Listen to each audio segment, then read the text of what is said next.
que Moïse enseigne à son peuple leur identité.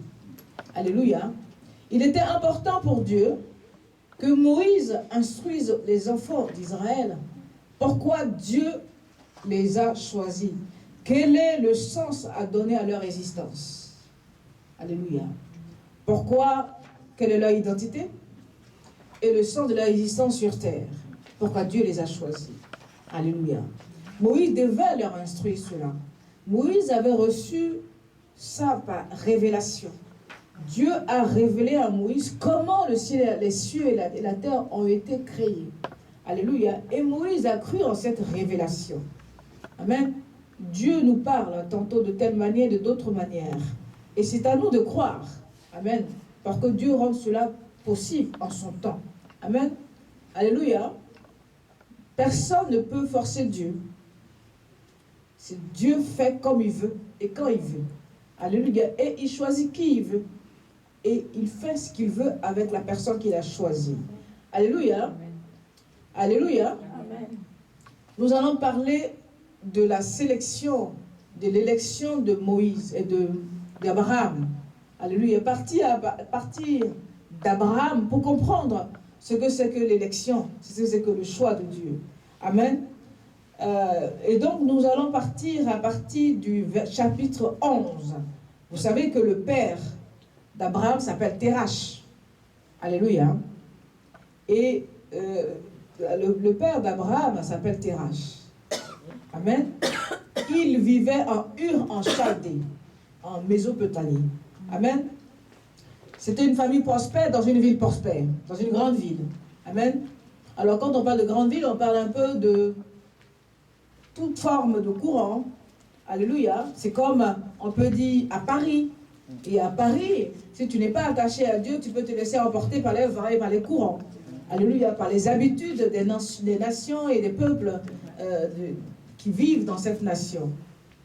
Alléluia. Et Abraham et son père vivaient en Ur-Chaldée, dans une ville prospère et très peuplée, de la Mésopotamie. C'est très important de savoir que cette ville était prospère et très peuplée. Ça veut dire qu'il y a une diversité de peuples. Amen. Alléluia. Et au sein de cette diversité de peuples, Abraham priait Dieu, sans le connaître. Alléluia. Mais il faut remarquer que quand un enfant prie Dieu, c'est par rapport à l'éducation de la famille. Amen. Cela voudrait dire que dans la maison de Terach, les gens adoraient. Alléluia. Mais est-ce qu'ils adoraient vraiment Dieu? Amen. C'était une famille qui adorait, mais qui ne savait vraiment pas qui ils adoraient. Amen. Et remarquez aussi que Abraham respectait son père. Pourquoi? Parce que Terach a eu Abraham lorsqu'il avait presque... il était très âgé, il avait 70 ans lorsqu'il eut Abraham. Donc il a eu Abraham très vieux. Il a commencé à avoir... Abraham fut son premier fils à 70 ans. Ça veut dire qu'à cette époque, les gens enfantaient très tard et mouraient très tard. Amen. Parce qu'ils avaient aussi une vie saine. Amen. Cette famille, Terach, la maison de Terach, adorait. Mais quel Dieu! Et il faut comprendre que Dieu avait déjà utilisé Job. Mais Dieu, quand il a délivré Job, et Dieu a choisi Job du temps de Terach, c'est-à-dire du temps du père d'Abraham.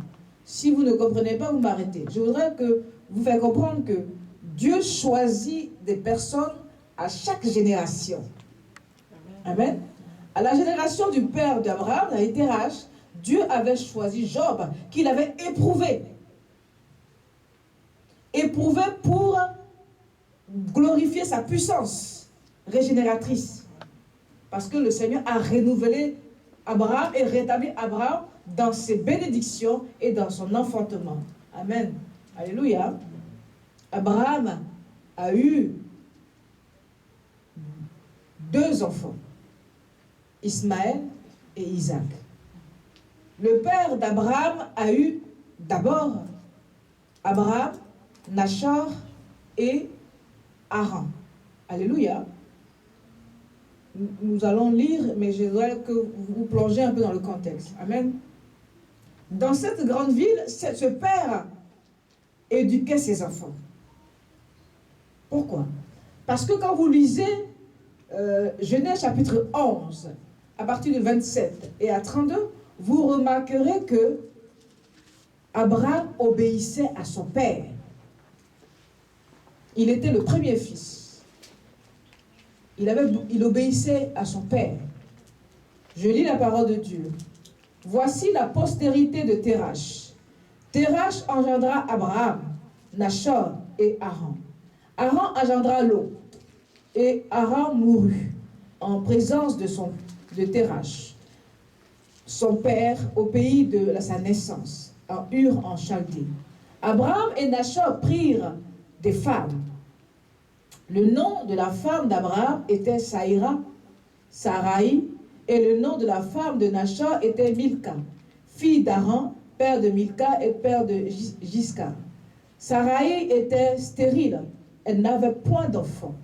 Térach prit Abraham, son fils, et Lot, fils d'Haran, et fils de son fils, et Sarai, sa belle-fille, comme femme d'Abraham, son fils, et sortirent ensemble d'Ur en Chaldée pour aller au pays de Canaan. Ils vinrent jusqu'à Charan, et ils y habitèrent. Les jours de Térach furent de 205 ans. 205 ans. Et Térach mourut à Charan. Amen.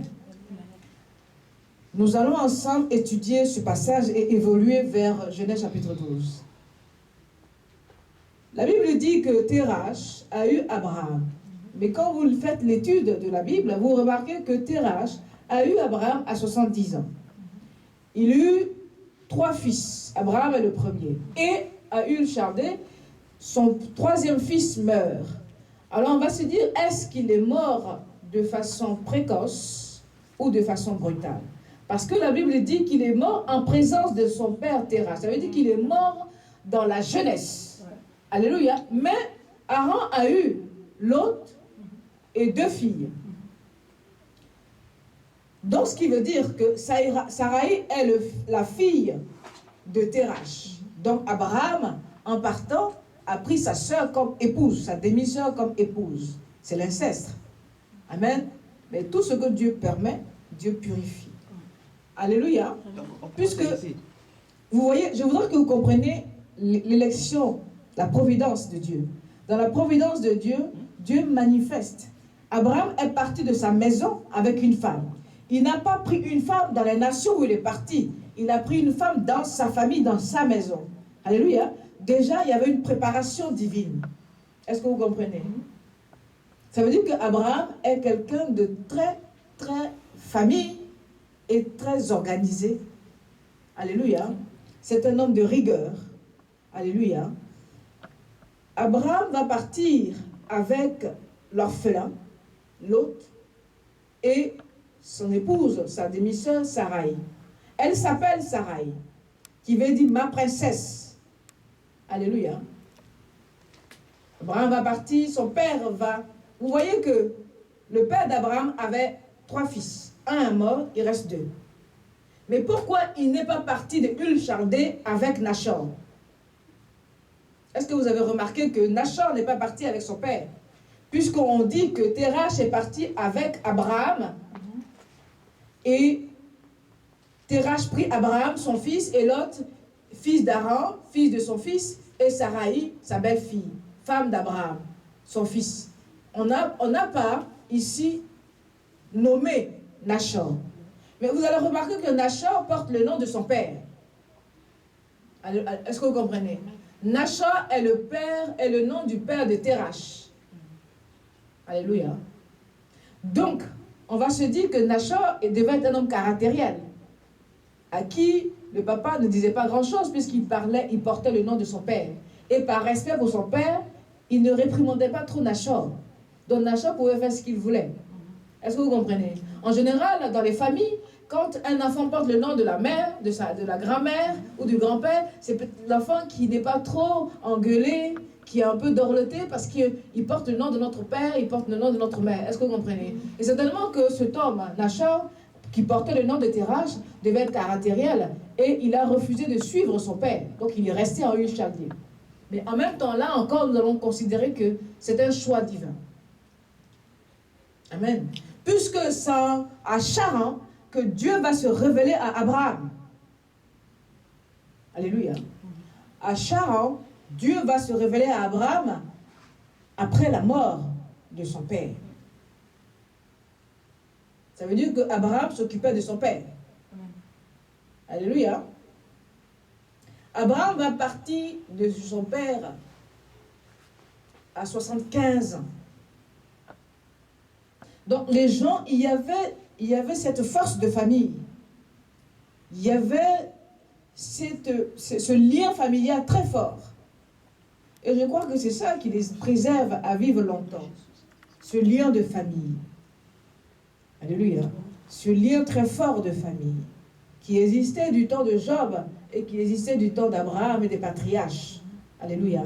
Qui peu à peu a disparu dans nos comportements. Alléluia. Dieu va se révéler. Là, on rentre dans Genèse chapitre 12. Ils vivent, ils sont quittés en Mésopotamie, en Ur-Chaldée, pour aller vivre à Charan. La Bible ne nous dit pas si c'est à cause de la famille, mais Térach a décidé de partir de Ur-en-Chaldée, en Irak, pour aller vers Charan. Charan n'est pas loin de Canaan. Amen. Ils arrivent à Charan. Et Charan, qui est un carrefour commercial pas loin de la Syrie. Et là, Dieu continue toujours de veiller sur Abraham. Amen. Dieu continue toujours d'observer Abraham dans son attitude, dans son comportement, quoiqu'il était déjà choisi. Amen. Mais, et Dieu voit cette assiduité dans la prière. Abraham prie la lune, qui était l'adoration de cette époque. Mais Dieu connaît le cœur de l'homme. Le Seigneur va faire la distinction pour savoir que Abraham, c'est vrai qu'il prie la lune et le soleil vers le ciel, mais le Seigneur se dit c'est parce qu'il ne sait pas. Parce qu'il ne s'est pas encore révélé à lui. Et que s'il se révèle à lui, il saura qui il est en train d'adorer. Et Dieu va se révéler à Abraham. Abraham va entendre la voix de Dieu. Alléluia.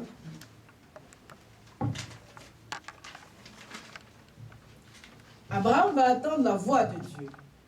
Et Abraham ne va pas résister à la voix de Dieu. Alléluia. Parce que Abraham connaissait son identité. Abraham avait été éduqué dans une famille très rigoureuse. Il avait un père, vraiment un sacrificateur familial, qui était un homme vraiment qui qui agissait avec droiture. Et Abraham qui a vécu dans une famille prospère, puisque la Bible dévoile après qu'Abraham est parti de chez sa maison, de sa famille riche, avec des biens. Donc c'est une famille qui était aisée. Amen. Il faut savoir aussi que quand le père est mort, Abraham a hérité de son père. Alléluia. Dieu va se révéler à Abraham au chapitre 12. Éternel dit à Abraham, va-t'en de ton pays, de ta patrie et de la maison de ton père, dans le pays que je te montrerai. Alléluia. En sachant que Abraham avait déjà déménagé de sa patrie, de là où il vivait à l'époque, en Ur-Chaldée, et est venu avec ses parents vivre en Charan. Alléluia. Abraham va recevoir cette révélation et va obéir à cette révélation. Abraham va accepter Abraham qui veut dire Père élevé. Alléluia. Père élevé, Genèse chapitre 11, verset 27. Donc, Père élevé. Ça, c'est Abraham. A-B-R-A-M. Abraham. que plus tard, au chapitre 17, le Seigneur va changer son nom. Alléluia. Le Seigneur va changer son nom, son identité. Il sera appelé Père de multiples nations. Alléluia. Lors de la confirmation, de la ratification de l'alliance, au chapitre 17, le Seigneur va tout changer dans la vie d'Abraham, y compris son nom. Il sera plus le Père élevé, il sera le Père de multiples nations. Amen. Donc vous voyez que Nachor avait donné des noms prophétiques à ses enfants. Amen. Le Seigneur va dire à Abraham, je ferai de toi une grande nation. Je ferai de toi une grande nation. Et je te bénirai. Je rendrai ton nom grand. Alléluia. Et tu seras une source de bénédiction. Amen. Amen. Et tu seras une source de bénédiction. Je bénirai ceux qui te béniront. Et je maudirai ceux qui te maudiront. Et toutes les familles de la terre seront bénies en toi. Voici au verset 3. Et au chapitre 17, il s'appelle Abraham. Alléluia. Parce que là, après, le Seigneur appelle Abraham au chapitre 17, verset 25, et il lui dit, tu ne t'appelleras plus Abraham, tu t'appelleras Abraham. Et qui signifie Père de multiples nations. Alléluia. Au chapitre 17, il va se passer beaucoup de choses au chapitre 17. Au chapitre 16, Abraham va avoir à 86 ans son premier enfant, Ismaël. Ismaël, qui voudrait dire Dieu a entendu.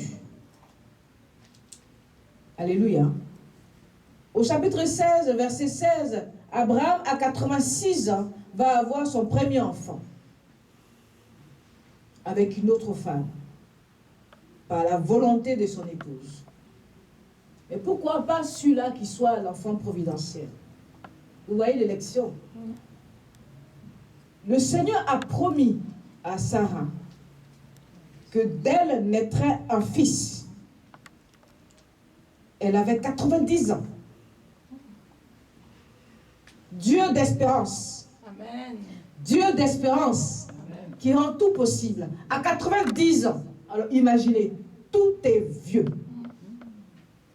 Elle avait 90 ans. Elle rit. Parce qu'elle est humaine. Elle se dit, mais c'est pas possible. Je suis vieille. Et son mari dit, mais à 90 ans, qu'est-ce qu'elle peut faire? C'est Dieu. C'est Dieu. Amen. Amen. Mais Dieu a compris que l'homme est limité. Mais Abraham était choisi. Abraham était choisi, était justifié. Alléluia. Dans l'élection, le Seigneur te justifie. Alléluia. Et il te justifie, te sanctifie. Amen. Dans la préscience, c'était à l'avance, Dieu t'a choisi. Ensuite, Dieu te justifie. C'est-à-dire qu'il te pardonne. Il te pardonne, ça peut être par la guérison. Ça peut être par plein de choses. Amen. Dieu, dans la préscience éternelle, Dieu avait choisi Abraham. Alléluia. Dieu a choisi Abraham. Dieu a justifié Abraham. Alléluia. L'élection, c'est déjà une justification en soi. Dieu a sanctifié Abraham. Est-ce que vous comprenez? Préscience, prédestiné. Prédestiné, prédéterminé. Alléluia. C'est-à-dire à l'avance. Préscience, c'est à l'avance aussi. Oui. Préscience. Amen. Si vous ne comprenez pas, vous me posez la question. Hein. Alléluia. Préscience, c'est la racine de prédestiné. Alléluia. Prédestiné, prédestiné, prédéterminé. Alléluia. C'est-à-dire à l'avance, non pas par avance. Par avance, ça veut dire j'ai observé et je change les choses. Mais à l'avance, c'est que c'était déjà, vous voyez, c'est comme on fait des prévisions sur 3 ans. Amen. Donc sur 3 ans, tu as fait des prévisions. D'accord? Donc par rapport à tes prévisions, tu agis. Donc Dieu avait déjà prévu cela à l'avance. Donc en fonction, il agit, puisqu'il avait déjà prévu. Alléluia. Alléluia. Amen.